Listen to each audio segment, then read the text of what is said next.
But the other thing too, I want to go back to is you got that first deal done, and you made 15 grand. How did you start to transition that back up? Because a lot of people are going to hear that and they're going to say it was only 15 grand.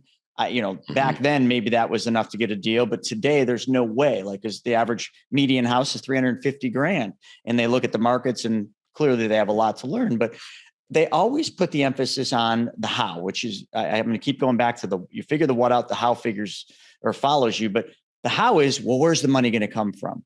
Was that a part of your concern when you were first getting into this? Were you always concerned about, oh my God, where am I going to get the money to do this?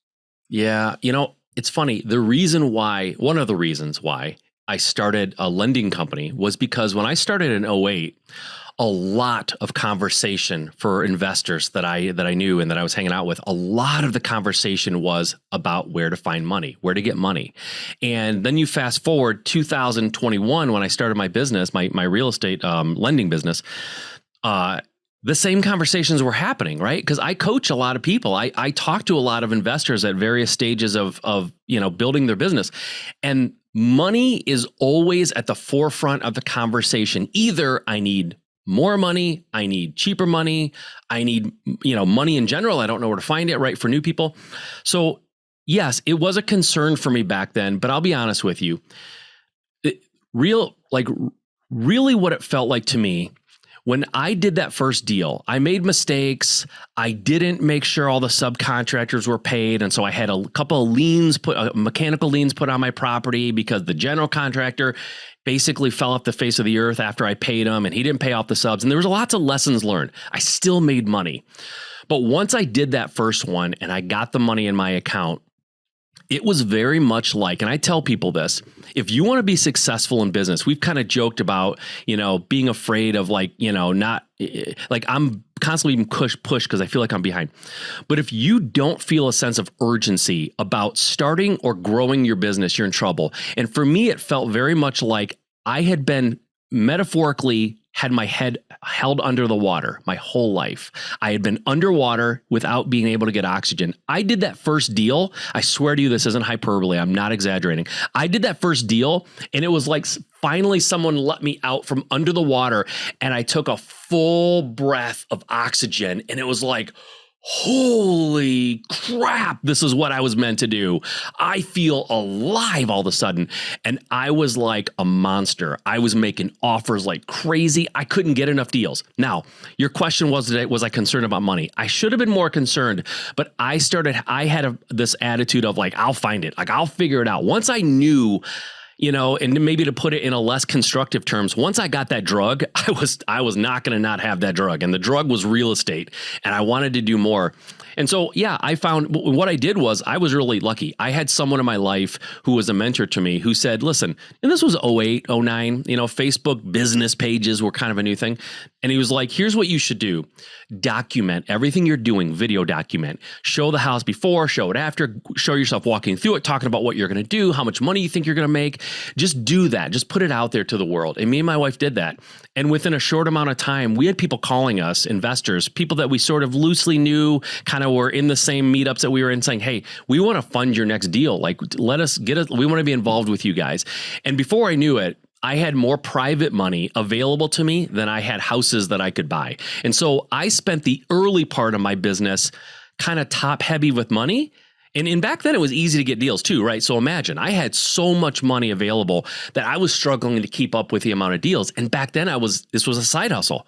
I had a day job still, right? So I was trying to balance all of that. And I didn't know what I didn't know. You mentioned like 2008 was a great time, right? It's so much easier. Well, I didn't know that. I just knew that I was trying to get more deals and I was reinventing the wheel. Like I was very inefficient. I wasn't running a good business. What I was running was a very popular, very active lemonade stand at the end of my driveway, right? Like that's how I was running it. Like I was grabbing money and putting it in a bank and I didn't know. And I was running out of sugar for the lemonade and I didn't even know I was running. Like I didn't know what was going on. I was all over the place. I was horrible, right? I had never run a business before. And that's when I was doing, on average, about one deal a month. After a couple of years, I kind of was cranking up. I quit my job. I was able to do that, but I didn't know what I was doing. And I've given presentations and I have this chart that I show, this graph, and it shows my earnings and my trajectory for the first 4 or 5 years of that I was in business. And it was like slowly going up, like the slow kind of boring, steady pace that would have taken years to get to anything significant. And then at some point, I hit a point where it goes almost straight up. Right. And so obviously when I'm giving this presentation, the question is, what happened there? I don't care what you did back here. I don't care necessarily what you're doing now. I want to know what this rapid exponential growth period, how did that happen? And the way it happened was, and this is not unique, and everyone should listen closely. I sought help. I was seeking out people who were way more successful than me to try to find out what they did. I wanted to just walk in other people's footprints. I don't need to blaze my own path necessarily. Business isn't always ultra creative. A lot of times it's just like, hey, figure out what everyone else has done and just emulate that. You should be able to get similar results. And so I found a guy who was a mentor to me. He was in a mastermind. It's called 7-Figure Flipping. I'm an owner of the mastermind now. I'm one of like 5 people who own the company. But I found this guy, and he was way more successful than me. And he was about where I was 4 years earlier. So 4 years earlier, he was kind of sitting in the same kind of business I was, and he had ramped up to this multi-million-dollar business. And I said, his name's Andy. I said, Andy, what did you do to get from where I am to where you are? The good, the bad, the ugly. What didn't work? What did work? And he spent probably over the course of 2 months, he spent about 4 or 5 hours going over what he did and telling me exactly the steps he took. And when he was done, because of my personality is insanely impatient, I always want things to be done sooner. And I said, and he's very patient. And I said, Andy, this took you 4 years to go from me to you, 4 years. And you were learning as you went, right? You had nobody helping you. Shouldn't I be able to do this in a year? It took you 4, but I already know what you did right and wrong. Like, shouldn't I be able to shortcut that? And he said, yeah, probably. I don't see why not. And that's what I did. I implemented everything he said, and I wasn't a yeah butter. And if you don't know what a yeah butter is, and I know you do, Chris, yeah. Somebody asks you a question. Hey, Chris, you're a successful guy, and I need help, man. I'm trying to get going here. What do I do? Like, here's my situation. What do you think I should do? And you go, well, if I were you, I would do this and this and this. And they go, yeah, but in my market, that doesn't work. Yeah, but I tried that already. It doesn't work. Yeah, they're yeah butters. Everything you tell them, yeah, but is their first things out of their mouth. I wasn't a yeah butter. Andy said, jump, I was already in the air. I was already there, right? And so me and my partner were able to ramp up in 12 months. And we went from doing about 1 deal a month to doing between 10 and 15 consistently every single month. And we ramped up to $1 million, not in revenue, because nobody really cares about revenue, right? We care about profits. We ramped up to $1 million in gross profits in less than 12 months by simply following a roadmap that somebody else gave us who knew more than we did. And I always say, and I think I coined this term, I've never heard it before unless it was Inception. I'm just repeating something. But I like using other people's hindsight as my foresight, right? They say hindsight's 20/20.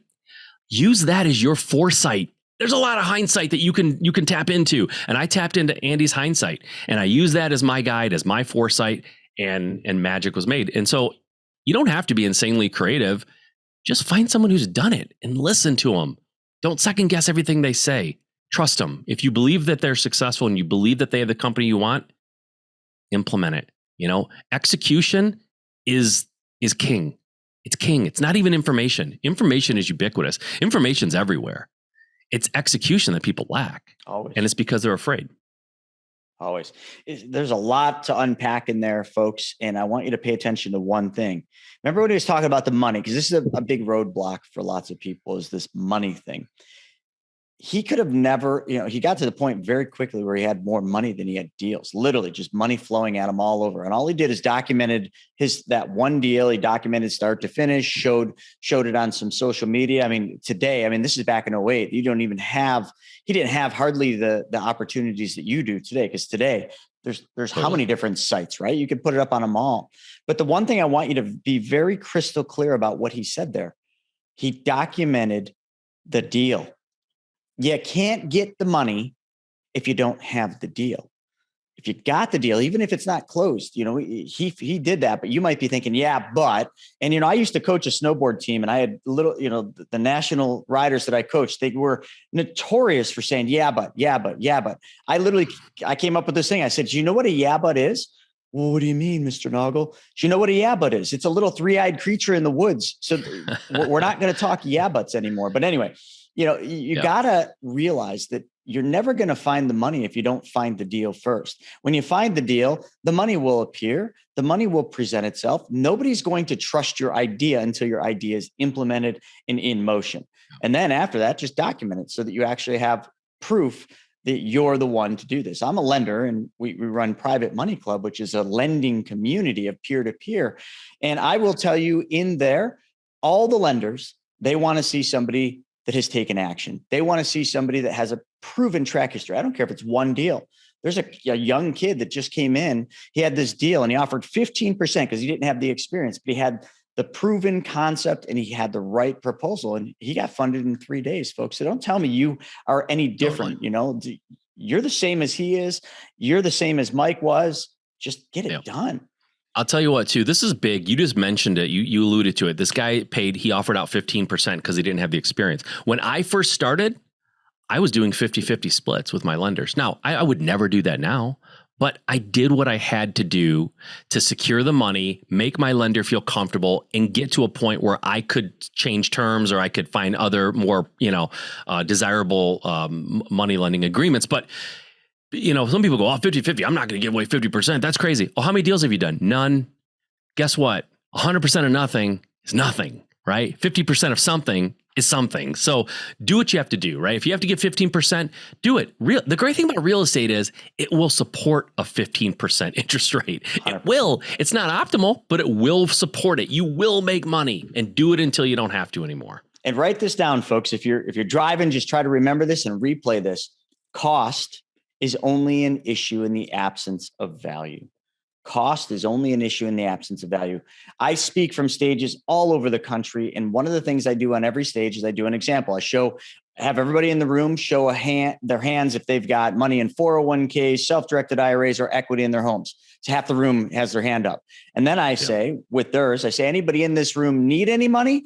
Raise two hands. And then now you've got the lenders and you got the borrowers. And then I begin the process of saying, who in here is willing to pay 10%? And then I go to 12, and then I go to 15. And slowly those two hands start to come down. And usually there's either one or two people that when I get to 18% still have their hands up. And I say to all the people that put their hands down, I say, did you realize that was the stupidest decision you ever made to put your hands down? Because it doesn't matter if you paid 24, 29% on that money. If the deal supports that, you're in the money. It's all about how you calculate the deal and how you pencil it. But yet too many people think that the number is that's their cutoff. They've got this defined number. The number could be as much as you want, depending on the deal. So cost is only an issue in the absence of value. Don't ever forget that. And Mike, one other cool thing that I wanted to bring up in there is, we speak at a lot of masterminds. You have a mastermind. I have a mastermind. We're surrounded around all these people.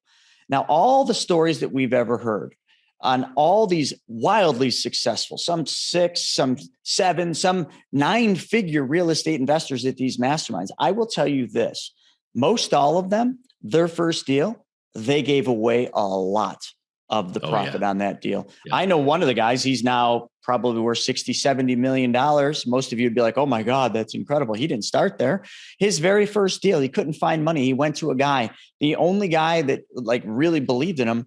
And he gave 90% of his deal up just to get that first deal funded. He has since then done thousands of deals, hotels, motels. And now he's just pretty much a lender and doing well. But think about that. Would you be willing to give up 90% of all the money that you make on the deal just to get it done? Because he did. And it worked pretty well for him. Mike, how many people like that? A lot. And I'll tell you, all the people that I know that are successful and have been for any length of time, right? Handful of years or more, all of them think long term. They do not necessarily care what it takes in the short term. Right? People in digital marketing know this. They have this loss, this lead loss that they're put out there, some sort of a product, and it costs them more to advertise it than it does. But they know that eventually that's a customer that's going to end up making way more in the end. Real estate entrepreneurs the same way. You should be willing to make close to nothing or even nothing in the beginning if you know that long term it's going to lead to huge success.